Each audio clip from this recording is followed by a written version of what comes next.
alamin. Wassalatu wassalamu ala nabiyyina Muhammad wa ala alihi wa ashabihi wa sallam. Amma ba'd. Derset e kaluam të tauhidit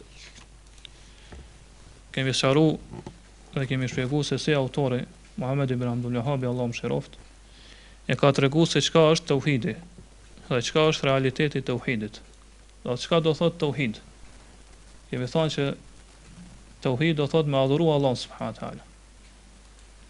Edhe mos mi shoshru Allah subhanahu wa taala asgjë, as kënd dhe asgjë në këtë adhurim. Kjo është tauhidi. Edhe autori ka sjell ajete, hadithe, fjalë selefit, shokët pejgamberit sallallahu alajhi wasallam për me vërtetu këto. Thonë që tauhid do thot me adhuru Allah subhanahu wa taala vetëm. Edhe mos mi bosh shok apo ortak në këtë adhurim. Pas kësaj autori fillon e sjell temën që thot babu fadlu tauhidi wa ma yukaffiru min adh-dhunub. Tema e cila flet rreth vlerës tauhidit dhe cilat gjunahe i shlynaj, cilat mëkate i shlynaj. Kjo është një prej kuptimeve që dietarët ja ka dhënë kësaj fjalie. Kur e ka vendosur autori këtë temë, thonë që qëllimi ka qenë vlera e tauhidit dhe cilat gjunahe i shlynaj. Kurse disa dietarë thonë jo, qëllimi është vlera e tauhidit dhe shlyerja e gjunaheve që ai e bën, do thotë, dhe që tauhidi ose me sqaruar që tauhidi i shlyn gjitha gjunahet. Sese thonë, nëse njeriu arrin me realizu tauhidin, atëherë ky tauhid ja shlyn gjitha gjunahet tjera. Edhe kjo është do thotë më afër të vërtetës. Kjo është më afër të vërtetës, do të thotë qëllimi është që ai i cili sa më shumë shton për tauhidin, sa më shumë e realizon tauhidin, atëherë aq më shumë i shlyen gjunahet tina. Aq më shumë do thotë Allah subhanahu wa taala ja shlyn gjunahet që kanë mosharu, do thotë edhe në tema në vim. Pastaj autori do thotë nën këtë temë ka sjellni ajet i cili është sura Al-An'am, ku Allah subhanahu wa taala thotë alladhina amanu wa lam yalbisu imanahum bi dhulmin ulaika lahumul amnu wa hum muhtadun. Ata që kanë besu edhe imanin e tyre, besimin e tyre nuk e kanë përzi. Nuk e kanë përzi me dhulm, me padrejtësi, ata do të arrin sigurinë e plot dhe do të jenë të udhëzuar. Edhe do të jenë të udhëzuar. Pra, për këtë temë, si argument për ajeteve të Allah subhanahu wa taala, autori ka sjell këtë ajet. Edhe prej kësaj e kuptojna që autori do thotë ka pas kuptuar shumë të thellë të festë Allah subhanahu wa taala. Pra, s'pare ka sqaruar se çka është tauhidi, çka është realiteti i tauhidit, pastaj ka sjell temën e cila flet rreth vlerës tauhidit. Për me nxit edhe me inkuraju njerëz që me pasu këtë tauhid dhe me praktiku këtë tauhid Allah subhanahu wa taala. Kjo tregon se çfarë urtësie të madhe ka pas autori shehu, do thotë ky dietar Allahu e mëshiroft. Për arsye se nëse e kish sqaruar s'pari, do thotë vlerën e tauhidit, pastaj më thonë që ky është tauhidi, atëherë kjo nuk e kish arrit qëllimit. Për arsye se do të shumë gjëra kanë të mira, mirë po kur kuptohet realiteti i tyre, atëherë njeriu largohet prej tyre. Prandaj për kësaj edhe ata thirrsa në Islam, cilët shkruajnë për Islamin, shkruajnë libra, shkresa, kështu me radhë folën, ligjërata, do të më marrë pse për kësaj. Edhe më ditë që s'pari do të mos sqaroj se çka është Islami, çka është realiteti i Islamit, pastaj më nxit njerëz për me pasu këtë Islam. Shumë prej thirrsave do thotë mjaftohen vetëm i përmend të mirat e Islamit. Që Islami nxit këtë, nxit ato e kështu me radhë. Edhe kjo është hak, padyshim, kjo është e vërtetë. Mirë po nuk e sqarojnë se cila është realiteti i Islamit, cila është e vërteta, cila është Islami i vërtet. Pra arsye se shumë prej grupacioneve dhe xhamateve të humbura, do thonë edhe më herët, edhe në kohën tonë, këtë kohën që po jetojmë ne, e interpretojnë Islamin sipas do thonë devijimit tyre, sipas asaj që e kuptojnë ata. Pastaj këto të mirat e Islamit janë veshën atij me dhëbet edhe drejtimit që e kanë ata. Do thonë ky është Islami, i cili nxit këto të mira. E kjo nuk bën kështu më. Pra s'pari duhet njerëzit më ja sqarojnë se çka është tauhidi, çka është Islami i vërtet, cili është realiteti i tij, pastaj më nxit njerëz që thotë ky Islam nxit këtë edhe në këtë punë të mira, në këto punë të mira, pastaj prandaj pason në këtë Islam. Mirë po ata jo, thonë ne mjaftohemi përmend të mirat e Islamit, për arsye se ti nëse fillon mja sqaroni edhe çka është Islami i vërtet, çka është tauhidi, atëri largon njerëz. edhe po bën përçarje mes njerëzve. E kjo është larg vërtetën se cilën do thot ka thirr pejgamberi sallallahu alajhi wasallam dhe shokët e tij. Pastaj autori thamë që si argument për këtë temë sjell ajetin e Allah subhanahu wa taala, që është sura An-An'am ajeti 82, i cili thot alladhina amanu wa lam yalbisu imanahum bi dhulmin ulaika lahumul amnu wa hum muhtadun. Ata të cilët kanë besu, edhe këtë besim tyre nuk e kanë përzi me padrejsi, ata do të arrijnë sigurinë e plot, edhe do të jenë të udhëzuar. Këtë ajet Allah subhanahu wa taala sjell pas debatit apo polemikës që ka qenë mes Ibrahimit alayhis salam dhe popullit të tij. Ton populli i tyre njihen me emrin as-Sabi'a ose Sabiun. Këta kanë qenë popull i cili kanë adhuru idhuj, i kanë adhuru yjet edhe planetet. I kanë adhuru yjet edhe planetet. Edhe këta ende ekzistojnë. Ton kanë jetuar në Irak edhe ende ekzistojnë pasardhës, një grup i tyre që vazhdojnë me këtë adhurim, do të adhurojnë yjet edhe planetet. Allah subhanahu wa taala ka dërguar Ibrahimin alayhis salam që me thirr këtë popull në tauhid. Edhe më refuzu këtë çështje kanë bërë ata. Asnjë musliman nuk ka qenë kohën e Ibrahimit alayhis salam përveç tina. Do vetëm ai ka qenë i vetmi i cili ka thirr njerëz në tauhid. Edhe do thotë i ka kundërpërgjigj dhe ka refuzuar këtë idhujtarin që kanë qenë populli i tij. E këtë Allah subhanahu wa taala përmend në Kur'an në disa vende, do në ngjarjen e Ibrahimit alayhis salam ose polemikën e tij, debatin e tij me popullin e tij. Allah subhanahu wa taala spore përmend që Ibrahimi alayhis salam ka filluar ibadet vet babës tij. Ku thotë wa idh qala Ibrahimu li abihi Azara atattakhidhu asnaman aliha. Thotë përkujto kur Ibrahimi i tha babës tij, a mos qysh po i merr ti, do thot idhujt si zota vend Allah subhanahu wa taala, si të adhuruar vend Allah subhanahu wa taala. Inni araka wa qaumaka fi dhalalin mubin. Thot unë po të shoh ty dhe popullin tonë që jeni në devijim humbje shumë të madhe. Pra kështu do njeriu spari pasi që Allah subhanahu wa taala ta udhëzojnë tauhid, do ta shpëtoj prej shirkut, me fillu me bë davet për më të afërmve të tina. Po për prindërve të tina, vëllezërve të tina, motrave të tina, kushëreve të afërmve të tij, fëmijëve të tij e kështu me radhë. Do të shku duke zgjeru rrethën e tij. Pastaj Allah subhanahu wa taala thotë wala qad atayna Ibrahima rushdahu min qablu wa kunna bihi alimin. Thotë edhe ne ja kemi dhënë Ibrahimit udhëzimin. Do thotë e kemi udhëzu para se me fillu debatin me popullin e tij.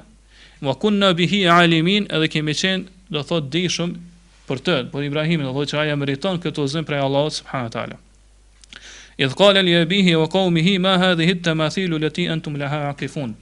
Pa kur i tha Ibrahimi babait tina dhe popullit tina, çfarë janë këto statuja që ju po qëndroni afër tyre, pra me adhurim ndaj tyre.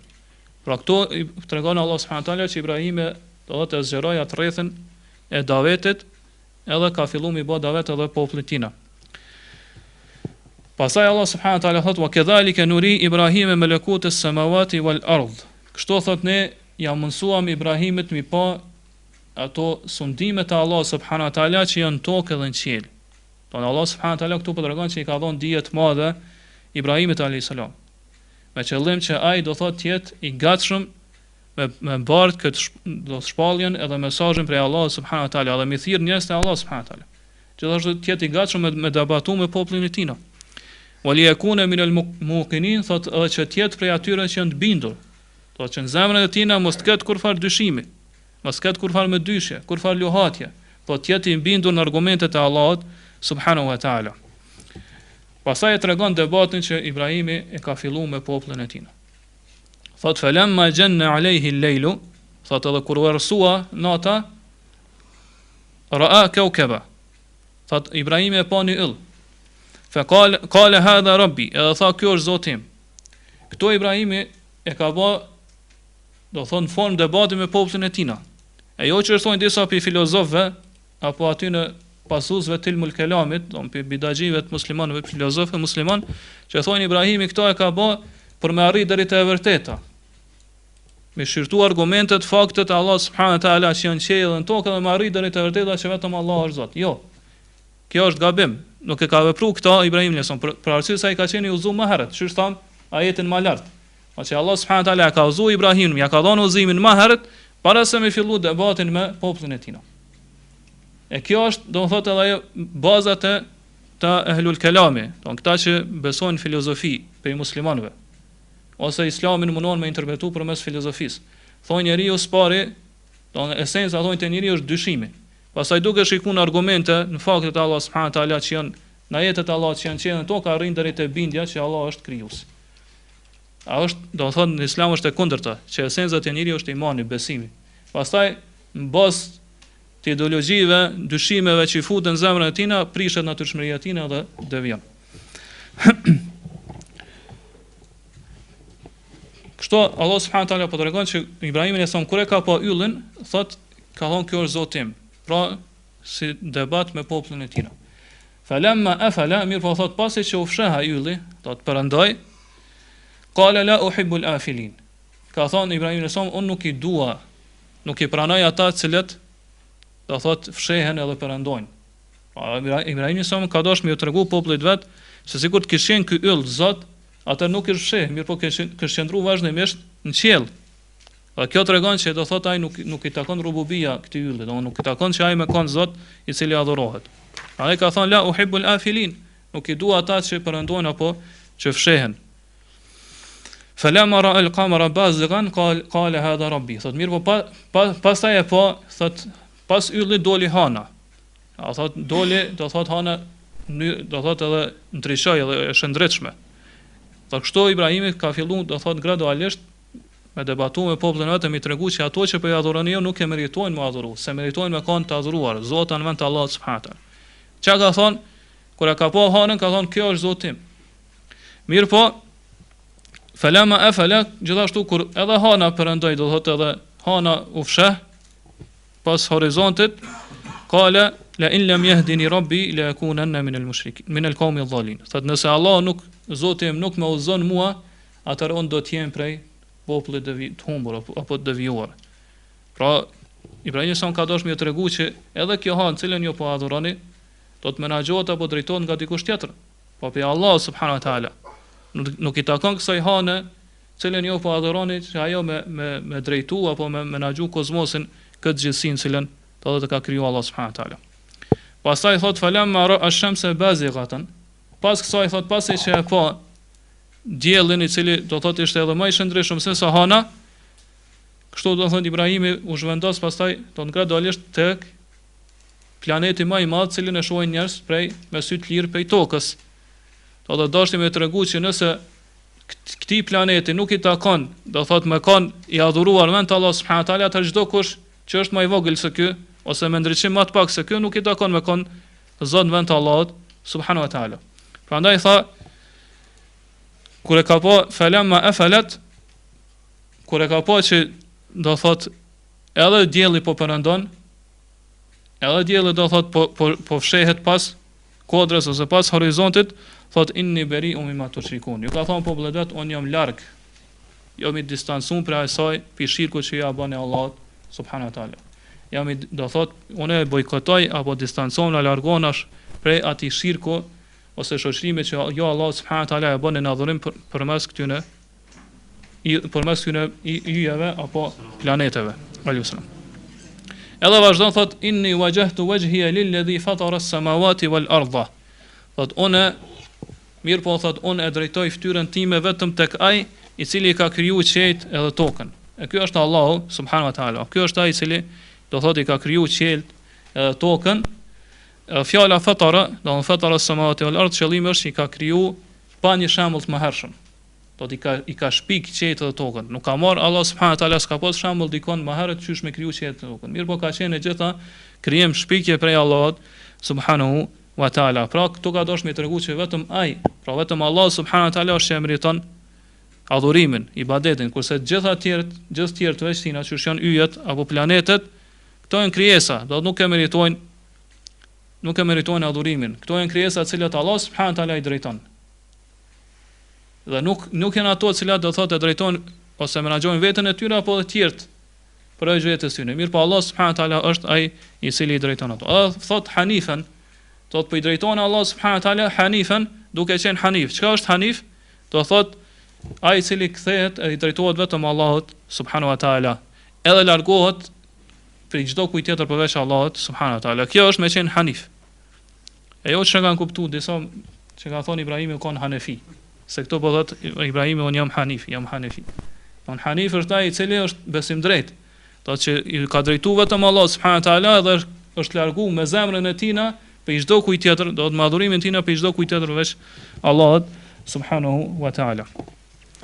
Wa ma ana min al-mushrikin, thotë edhe nuk jam prej mushrikëve, si jam prej paganëve, prej udhëtarëve. Thotë pasi që u distancu prej adhurimit ose që më I bë shirk Allah subhanahu wa taala në udhërim, u distancuan komplet edhe pe paganëve. Do thotë kjo është tregon se muslimani do të mu distancu prej kafirëve, mosbesimtarëve. Do të mu largu prej tyre. Dhe kjo është argument, do thotë që prej argumenteve që tregojnë se muslimani do të me pas berae, do të largim distancim prej atyre që I bajnë shirk Allah subhanahu wa taala në adhurim. Wa hajjahu qaumuhu. Pastaj vazhdon Allah subhanahu wa taala thotë edhe populli I vet kur e pa këtë debat të Ibrahimit alayhis salam dhe këto argumente, këto fakte fillun pastaj do thonë me polemizu me to. Fillun me polemizu me Ibrahimin alayhis salam. Do thotë fillun me kërku prej tina që me lan këtë thirrje, me lan këtë davet. Edhe me pasu rrugën në cilën janë njerëz, populli I tina. Ose që shtojnë tash me ecë me kohën, krejt njerëz janë në këtë devijim këtë dalalet atëherë edhe ti shko pas tyre. Kështu I ka thonë edhe Ibrahim, çysh veç te I vetmi për kundërshton krejt një popull, bile për kundërshton edhe babën ton. Edhe fillon do thotë me friksu, do thotë edhe vet baba I tij do thotë u çu edhe filloi u ngrit kundër tina, edhe filloi me sulmu. Çush tregon Allah subhanahu wa taala në surën tjetër thotë qala raghibun anta an alihati ya Ibrahim. Thotë aty pja u kthen shpinën zotave të mia Ibrahim, atyne që po ja adhurojone. Thotë baba I tij, la in lam tantahi la arjumannaka wahjurni maliya. Nëse nuk ndalohesh ti thotë un kam të godit me gurr. Thotë mirë po edhe largo pe me, thotë gjithë njerëzit ja kthyn shpinën Ibrahimit alayhis salam. Thotë vet I vetëm edhe fillon do thotë me kërcënu me zotat që I adhurojnë ata vend Allah subhanahu wa taala. Çka ka thonë Ibrahimi? Eto qala tuhajjunani fillahi wa huwa dan. Thotë si ka mundsi që ju më polemizu rreth Allahut subhanahu wa taala, që meriton vetëm ai adhurimin kur Allah është ai I cili më udhëzoi mua, ma tregoi rrugën e drejtë. Wala yakhafu ma tushrikuna bihi. Thotë unë nuk I friksojnë atyre që ju po I bëni shirk Allah subhanahu wa taala, do të shpia shoshëroni Allahut në adhurim. Friksojnë aty tyre, do të ju kushtoj rëndësi shumë të madhe atyre. Edhe friksimit që ju po ma bani përmes tyre nuk I friksojnë atyre. Wa kayfa yakhafu ma ashraktum wa la takhafuna annakum ashraktum billah ma lam yunzil bihi sultana wa alaykum sultana. Thotë si ka mundësi që ju unë më friksu për atyre kur ju jeni ata të cilët do thotë i bëni shirk Allah subhanahu wa taala në adhurim. Pra ma primare kish qenë ju më friksu për Allah subhanahu wa taala, jo unë. Jo unë më friksu për idhujve apo për yjeve dhe tjera që adhuroni vend të Allahut subhanahu wa taala. Pastaj thot Ibrahimi fa ayyul fariqayn haqqu bil amni in kuntum ta'lamun. Atëherë cili prej neve dyve grupeve janë e meritojnë më shumë sigurinë, to që mos më friksu, a on apo jo? A on që po adhuroj Allah subhanahu wa taala vetëm dhe s'po I bëj shok në adhurim, apo jo, cilët do thotë pe shoqëroni Allah subhanahu wa taala në adhurim dhe do thotë Allah po ju kërcënon që nëse jo I bëni shirk Allah subhanahu wa taala, atëherë do t'ju godas kështu apo ky apo ai dëshkim prej Allahut subhanahu wa taala. Atëherë Allah subhanahu wa taala e pruni do thotë atë vendimin edhe gjykimin se cili pi këtyne dy grupe është ma I sigurt, e kjo është ajeti që autori do thotë e ka sjellë si argument për këtë temë, thotë alladhina amanu wa lam yalbisu imanahum bi dhulmin ulaika lahumul amnu wa hum muhtadun. Ata cilët kanë besu edhe nuk e kanë përzi imanin e tyre, besimin e tyre me padrejtësi, ata do ta kenë sigurinë e plot dhe ata do të jenë të udhëzuar. Thotë kjo është gjykim vendim prej Allahut subhanahu wa taala. Edhe kjo është e përgjithshme jo vetëm për popullin e Ibrahimit alayhis salam, por për çdo kënd deri në ditën e gjykimit. Do çdo kush do të më njësu Allah subhanahu wa taala dhe me adhuru sinqerisht vetëm atë, jo me bë shirk Allah subhanahu wa taala. Pastaj ka thënë ata cilët besuan edhe nuk e përzin, do thotë nuk e dobësuan atë imanin e tyre me dhulm, me padrejtësi. Çka është qëllimi I dhulmit, këto padrejtësisë? Këto dietarët do thotë janë ndonë dy mendime. Disa thonë që qëllimi me dhulm këto është shirku, që ka ardhur në hadithën e pejgamberit sallallahu alaihi wasallam, që kur ka zbrit ky ajet, shumë prej sahabeve ka ardhur vështirë. Ka thonë fa ayuna lam yadhlim nafsuhu ya rasulullah. Cili prej neve nuk i bën padrejtësi vetes tina? Don ata kanë kuptuar që padrejtësia në këtë do thotë që ndalon ty për me arrit sigurinë mos më qeni uzuar është e përgjithshme. Do thotë të përfshin edhe shirkun edhe gjunohet. Kjo është një prej mendimeve dietarëve, do thotë që pastaj pejgamberi sa ka thonë lejse ledhi ta'anu, nuk është kjo atë për çka keni për qëllim. Inna ma huwa shirk. Mirë po qëllimi këtë ajet me padrejtësi është shirku në Allah subhanahu wa taala. Do këta dietar duke u bazu në këtë hadith pejgamberi sa se pejgamberi sa më vonë vazhdon thotë elam tasma'u ila qawli al-'abd as-salih, thotë nuk e keni dëgjuar çka ka thonë robi i mirë i Allah subhanahu wa taala. Pra qëllimi është për Lukmanin, inna shirka la dhulmun 'azim, ya bunayya la tushrik billah, inna shirka la dhulmun 'azim. O birim, kur e ka këshillu djalin e tij ka thonë mos i bësh shirk Allah subhanahu wa taala, se shirku është zullum, padrejtësi e madhe. Thotë këta dietar thonë se qëllimi me dhulm këto është, do thotë ka ardhur dhulm ka ardhur në mënyrë të përgjithshme. Do në gjuhën arabe kur vjen një fjalë e pashqume, edhe vjen mohorën, do të ata cilët nuk i kanë bërë padrejtësi, nuk e kanë përzi, do në ardhur mohor, nuk e kanë përzi imanin e tyre me dhulm, me padrejtësi. Atër kjo tregon përgjithësim. Mirë po përgjithësimi do thotë të dietarët e usulit është tri lloje. Do të është përgjithësim që mben përgjithësinë e tina, përgjithësimin e tina, është përgjithësim i cili pastaj veçohet me diçka, edhe është përgjithësim me cilën është për qëllim diçka e veçantë. E qëllimi këto është kjo e treta. Do të këtu ka ardhur mënyrë të përgjithshme, mirë po për qëllim është diçka e veçantë. Ajo është shirku ndaj Allahut subhanahu wa taala. Prandaj këta dietar thonë që ata të cilët nuk i kanë bërë shirk Allah subhanahu wa taala, as shirk të madh, as shirk të vogël, as shirk të fshehtë, hin këtë ajet Allah subhanahu wa taala. Ata të cilët nuk i bën shirk Allah, nuk e përzin, do thotë imanin e tyre me shirk, me gjitha llojet e shirkut, ata do ta kenë sigurinë e plotë, edhe do ta kenë, do thotë, udhëzimin e plotë. Aq më pak sa mangësojnë ose sa shtojnë pe këtij imani, pe këtij tauhidi, sa më pak që e paksojnë ato ose mangësojnë ato, aq më të pasigurt do të jenë. Aq më frikë do të kenë, do thotë se çka do të ngjet me ta në ardhmen, edhe në këtë dunjë dhe në ahiret. Po çka do të bëhet me ta? Prandaj dietar thonë, nëse ai ka fillu, do thotë i bën shirk Allah subhanahu wa taala, edhe i bën gjuna Allah subhanahu wa taala, ky grup i dietarëve atëherë do të jep përparësi dëshirave dhe të epshave dhe të para kënaqësisë të Allah subhanahu wa taala, dhe kjo është shirk i vogël. Kështu që hen kët ayat të Allah subhanahu wa taala. Mirë po disa dietarë thonë që këto dhulmi është i përgjithshëm, është do thotë padrejtësi e përgjithshme. Nuk është vetëm të shirku, po hyn edhe gjunohe të tjera. Tan gjunohet e mëdha kështu më radh. Sepse thonë padrejtësia është tri lloje, që është ka në tekstet e Kuranit dhe Sunetit. E para është padrejtësia më e madhe, e që është padrejtësia e shirkut. Do të më bësh shirk Allah subhanahu wa taala. Çu është e thënë pejgamberi sallallahu alajhi wasallam, duke komentuar me ajetin Allah subhanahu wa taala, inna shirka la dhulmun adhim. Vërtet shirku është padrejtësi e madhe. Pse është thujë do thotë shirku padrejtësi e madhe? Sepse padrejtësia në sen çka do thotë? Me vendos një gjë jo në vendin e saj. Do të mos me vendos në vendin që e meriton ato. E shirku çka është? Do thotë me vendos ibadetin e adhurimit ton jo në vendin e tina. Me vendos ibadetin e adhurimit ton jo në vendin e tina. Jo aty ku e meriton, pra jo vetëm me bë për hir të Allah subhanahu wa taala, mirë po më ia drejtuar dikujt tjetër për aq Allah subhanahu wa taala. Prandaj nga ky aspekt, ton shirku është padrejtësi. Para arsye se ti ke bë padrejtësi Allah subhanahu wa taala. Atë adhurim nuk ja ke kushtuar Allah subhanahu wa taala, mirë po ja ke kushtuar dikujt përveç Allah subhanahu wa taala, po krahas Allah së bashku me Allah subhanahu wa taala. Bile kjo do thot është padrejtësia më e madhe, kur njeriu do thot e barazon krijesën me krijuesin në adhurimin e tij. Kur njeriu e barazon ato që është i dopt, do të krijesën me ato i cili është i fortë, do i cili do thot ka mundësi me bëj gjithçka. A ka padrejtësi më të madhe se pas saj nuk ka. Për këtë arsye shirku është padrejtësi. Lloji i dytë i padrejtësisë është padrejtësia e njeriu që ja bën vetes tina. E këto janë gjunohet, mëkatet. Pse njeriu, pse është thuaj gjunohet, mëkatet, pse quhen padrejtësi? Ashtu që sa më herët padrejtësia është me vendos një gjë jo në vendin e saj, edhe ti do të shpirtin ton, veten tonë nuk pa respekton ashtu siç ka respektuar Allah subhanahu wa taala.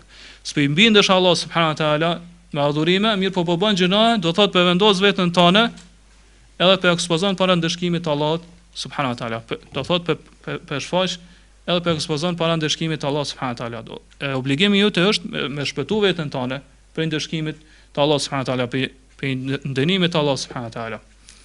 Edhe çush ka thënë Allah subhanahu wa taala, kul innal khasirina alladhina khasiru anfusahum wa ahlihim yawm al-qiyamah. Thuaj, të humbur të vërtet, ata që meritojnë më shujt, do thonë njerëz dështum, të humbur janë ata cilët e kanë humb veten e tyre edhe familjet e tyre në ditën e gjykimit. Ta janë që e meritojnë, do thotë ata që nuk e kanë arrit me hin xhenet, mirëpo do të jenë përgjithmonë xhenet. Ela dhalika huwa al-khusran al-mubin. Thotë Allah, vini re, kjo është ajo humbja e qartë, humbja e vërtet që meriton të quhet humbje. Thotë jo me humb pasuri, jo me humb diçka prej gjërave të saj dunjas, mirëpo ai që e humb hisën e shpërblimit, do thotë nuk hyn xhenet, ai ka humb, ai meriton të quhet humbës apo të quhet i dështum. Edhe lloji i tretë i padrejtisë është padrejtia që njeriu ja bën tjerëve. Ta duke u marr pasurinë, duke i përgoju çfarë më marret, duke i bën nemime, duke përhap fjalë mes muslimanëve, duke bë përçarje mes tyre, duke ja vjedh pasurinë, ose duke i sulmu ata, do thotë duke sulmu nderin e tyre, apo duke sulmu pasurinë e tyre, duke shpif për ta, duke i përfol ata e kështu me radhë. Don kjo do thotë është mangësi, i cila ta mangëson ty tauhidin, besimin në Allah subhanahu wa taala. Ose ka raste do thotë që njerëzit edhe fillojnë mi godit tjerët apo edhe mi vrarë me ndër gjakun e tyre pa drejt, mi poshtru ata, mi nëshmu e kështu me radhë. Do thotë kjo është padrejtësi që i bëhet ndaj tjerëve. Pra këto ishin 3 lloje padrejtësisë. Don padrejtësia ndaj Allah subhanahu wa taala me bë shirk atina, padrejtësia ndaj vetes me bë gjëna, me bë mëkate, dhe padrejtësia ndaj tjerëve do të me cenu nderin apo pasurinë apo gjakun e tyre. Sa i përket padrejtësisë të parë, e që është shirku, Allah subhanahu wa taala nëse njeriu nuk pendohet para se me vdek, edhe do thonë vdes këtë shirk, Allah nuk ja fal këtë shirk. Nuk ja fal këtë padrejtësi. Çfarë thot Allah subhanahu wa taala? Inna Allaha la yaghfiru an yushraka bihi wa yaghfiru ma duna dhalika liman yasha. Allah nuk e fal atë që i bën shirk Allah subhanahu wa taala. Allah nuk ja fal këtë shirk kurr. Allah nuk ja fal këtë shirk kurr. Kurse të mëkatet e tjera që janë më poshtë se shirku, do thonë në shkallë më të ulët se shirku, Allah thot ja fal atij që don. Ja fal atij që don. Kurse sa i përket padrejtësisë që njeriu ja bën tjerëve, zullumet që ja bën tjerëve, atëherë Allah subhanahu wa taala nuk lën asgjë për kësaj padrejtësisë pa ta kthy ashtu çfarë meriton. Do në ditën e gjykimit. Nuk lën asgjë Allah subhanahu wa taala pa e kthy këtë padrejtësi. Pra Allah pejgamberi sa somni hadith thot la tu'adduna al-huquqa ila ahliha yawm al-qiyamah. Thot keni më dhënë drejtën atyre që e meritojnë, që u keni marrë drejt ditën e gjykimit. Kjo drejt tham përfshihet nderin e tyre, pasurinë e tyre ose gjakun e tyre. Keni më kthy këtë drejt pa tjetër, thot Allah pejgamberi sa som. Me këto kjo leja që ardhën në fillim të hadithit tregon, do thot betim. Pejgamberi sa mu betu, pasha Allah, do thot jo gjithsesi do t'ja u ktheni drejtat atyre që ja u keni marrë. Thot ose që i keni përgoju, ose që i keni cenu nderin e tyre, do thot ose pasurinë e tyre, ose i keni godit, ose do thot i keni sulmu, i keni vrarë kështu me radhë. Sa që thot pejgamberi sa sam hatta yuqada li shatil jalha min shatil qarna. Sa që ajo delja që nuk ka pas brina, edhe është sulmu prej deljes tjetër në këtë dunja, që ka pas drina, do thotë e ka shpu, thot edhe kjo kam jo hakmar, do thotë kam ja kthy hakun e sajna ditën e gjykimit asaj deljes me brina. Do edhe drejtësia Allah subhanahu wa taala ditën e gjykimit do të vendoset, do të jetë drejtësia absolute, do të vendoset edhe te kafshët Allah subhanahu wa taala. Çdo gjë që ka ekzistuar, edhe i ka hyrë në hak tjetrit, kam ja kthy atë hak ditën e gjykimit. Allah subhanahu wa taala tregon që kafshët dhe gërsirat do të ringjallen edhe do të bohen ditën e gjykimit, wa idhal wuhushu hushrat, thot Allah subhanahu wa taala. Edhe për kujto kur ditën e gjykimit ato gërsinat edhe kafshët do të ringjallen. Edhe pasi që do thotë t'i allojnë hakun janë tjetër, Allah subhanahu wa taala ju thot këtyne kafshëve kuni turaba, bëheni dhe. E kjo është koha kur pa besimtarët kanë më pas shef me kanë më bë dhe edhe ata sikurse kafshët. Do të mos me vazhdu gjykimi Allah subhanahu wa taala dhe do thotë me përfundu për gjithmonë në xhenem. Kjo është ajo dita kur qafiri thot ja lejteni kuntum turaba. O miri unë sikur të isha dhon e dhe, sikur se këto kafshët. Atë njëjta do thot ndodh edhe te bijtë e Ademit, te njerëz. Do thot Allah subhanahu wa taala ka më bë kisas mes tyre. Atë kisas është me akthy drejtën njeriu aq sa ju ka marrë atina. Ato atyre që ju ka bë pa drejtësi, Allah subhanahu wa taala ja u kthen tyne drejta përveç nëse ai i cili ju ka bë pa drejtësi ja fal. Ose në këtë dunja ja bën halal, thotë ja ta ku bë halal, atëherë kjo përfundon këtë dunja, ose çka ka në hadithe të tjera që ka prej muslimanëve të tjerë, që do thotë sigurojnë hyrjen në xhenet, thotë ja Allah subhanahu wa taala falja, do thotë mos e ndeshko për padrejtësinë që ma ka bë mu. Kurse disa prej dietarë ka thonë, kjo është thënia dietare, nuk është hadith që transmetohet, do thotë në disa libra, ad-dawawinu thalatha, regjistrat në ditën e gjykimit do të jenë 3. Diwanu la yaghfiruhu Allah, është një regjistër që Allah subhanahu wa taala nuk e fal. Wa huwa shirk, e kjo është shirku. Wa diwanu la yatruku Allahu minhu shay'a, wa huwa madhalimul ibad. Edhe një regjistër që Allah subhanahu wa taala nuk lan asgjë pa e kthy, do thot ashtu që pa e kthy drejtën çao shënuan atë regjistër. Këto thonë pa drejtësi që ja kanë bërë rob njëri tjetrit. Wa diwanu tahta al-mashi'ati insha Allah ghafara li sahibihi wa insha 'adhabahu. Thot edhe një regjistër që është në dëshirën e Allah subhanahu wa taala. Nëse don Allah ja fal robit tina, a nëse don e ndeshkon për to. Po qëllimi është regjistrat e veprave tona, janë 3 lloje. Wa huwa adh-dhunub wal ma'asi allati duna shirk. E thot këto janë gjunahet edhe gjunahet edhe mëkatet që bëhen, do thotë që janë nën shirk, që nuk ka shirk në to. Këto Allah subhanahu wa taala nëse don i fal, nëse don e ndeshkon atë që i ka vepruar.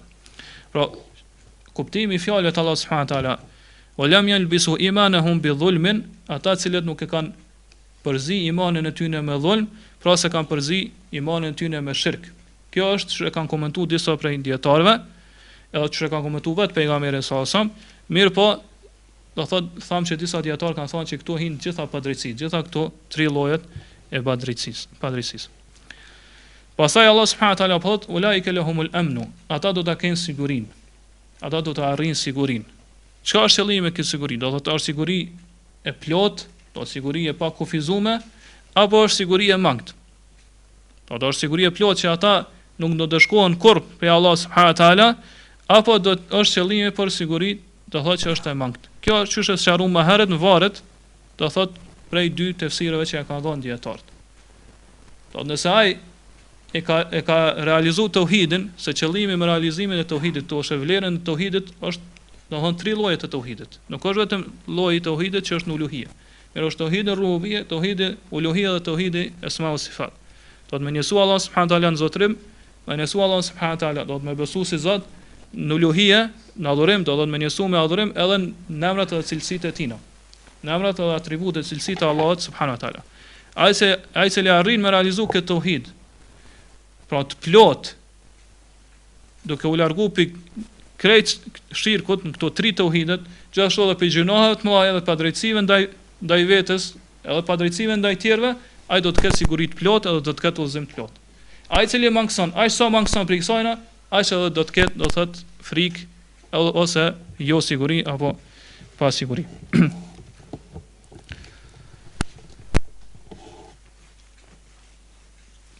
Pastaj Allah subhanahu wa taala po thot: "Wa hum muhtadun", ata do të kenë siguri dhe do të jenë të udhëzuar. Pra, kjo është ajo shenja, simboli tjetër që i dallon ata që se kanë përzi imanin me shirk, e do thot përveç që arrin sigurinë do të jetë edhe të udhëzuar. Do thonë qëllimi të udhëzuar në këtë dunjë, po që veprat e tyre edhe dijen e tyre e marrin vetëm pe Kuranit dhe Sunetit pejgamberit. Pra veprat e tyre i bën sinqerisht për Allah subhanahu wa taala, edhe këto vepra do thot i bazojnë në Kur'an edhe në Sunetin e pejgamberit. Pra do të jenë të udhëzuar, do të dinë se çka me vepru. Do të dinë se me cilat vepra është i kënaqur Allah subhanahu wa taala, me cilat vepra është i hidhur Allah subhanahu wa taala. Nuk i don Allah subhanahu wa taala ato vepra. Pra çdo vepër që e bëjnë, rruga e tyre do të jetë e ndryshuar, dhe rruga e tyre do të jetë e qartë. Pa mjegullina, pa trubullina, do dinë se cilën rrugë me pasu.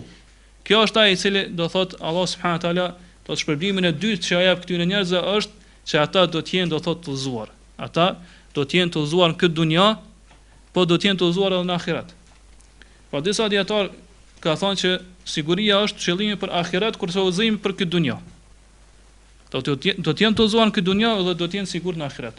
Mirë, po mendimi më i parafort ose më afër vërtetës është që ata kjo i përfshin dy, ata dhe dunjën edhe në ahiret. Do thotë do të jenë të udhëzuar në këtë dunjë dhe do të jenë të udhëzuar në ahiret. Do të jenë sigurt në këtë dunjë dhe do të jenë sigurt në ahiret. Do të jenë sigurt, do nuk do të pikëllohen se çka do t'i prend të ardhmen. Kjo është ajo siguria që arrin njeriu në këtë dunjë. Edhe siguria tjetër do thotë padyshim që arrin në ahiret. Do na e dim do thotë çka do thotë frika këtë dunjë, ku njeriu do thotë friksohet për armikut ose friksohet për dikujt që i bën keq. A ka më mirë se sa njeriu me qenë i sigurt. Ata që janë më të vjetër do thotë e din, e kanë përjetuar edhe luftën.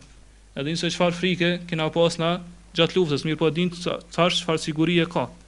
Edhe pse e mangt, mirë po është më mirë do thotë që nuk na rrezikon jetën tonë. Atëherë çfarë do thotë njeriu me këto do të më krahasu se çka do të thotë me qenë i sigurt në ditën e gjykimit prej zjarrit xhehenamit. Do thotë ka frikë më të madhe se sa njeriu do thotë me ditë se do të hyjë në zjarrin e xhehenamit. Ose përkohësisht ose do të hyjë përgjithmonë. Varet për shirkut apo për adhurimit që e ka vënë ndaj Allahut subhanahu teala. Pra këto janë dy shpërblime që Allah subhanahu teala jep atyre, cilet nuk e përzin imanin e tyre me shirk, nuk e përzin besimin e tyre me shirk ndaj Allahut subhanahu teala. E para do të jenë sigurt këtë dunjë edhe në ahiret, edhe e dyta do të jenë të udhëzuar këtë dunjë edhe në ahiret. Çfarë do të jenë të udhëzuar në ahiret? Allah subhanahu teala tregon që ata cilët i kanë bërë zullum, pa drejtësi vetës tyne dhe grave tyne, do të i kanë deviju për rrugës të Allah subhanahu teala, familjet e tyne, edhe thot edhe kanë adhuru përveç Allah subhanahu teala tjerë, thot Allah subhanahu teala uhshuruhum, ata të bëni në zjarrin e xhehenemit. Thot Allah subhanahu teala thot udhëzoni edhe dërgoni në zjarrin e xhehenemit. Uhduhum, do të udhëzoni edhe dërgoni në zjarrin e xhehenemit. Kjo tregon se Allah subhanahu teala ata cilët e meritojnë zjarrin e xhehenemit përgjithmonë, ata Allah subhanahu teala do me laçeve do thotë tregojnë ku e kanë rrugën, edhe udhëzoni për në rrugën zjarr xhehenem. Për kësaj kuptohet që besimtarëve me laçet do t'ja udhëzojnë, ka dhe argumente tjera që tregojnë që besimtarëve do thotë me laçet do t'ja tregojnë rrugën për në xhenet. Do t'ja tregojnë rrugën për në xhenet.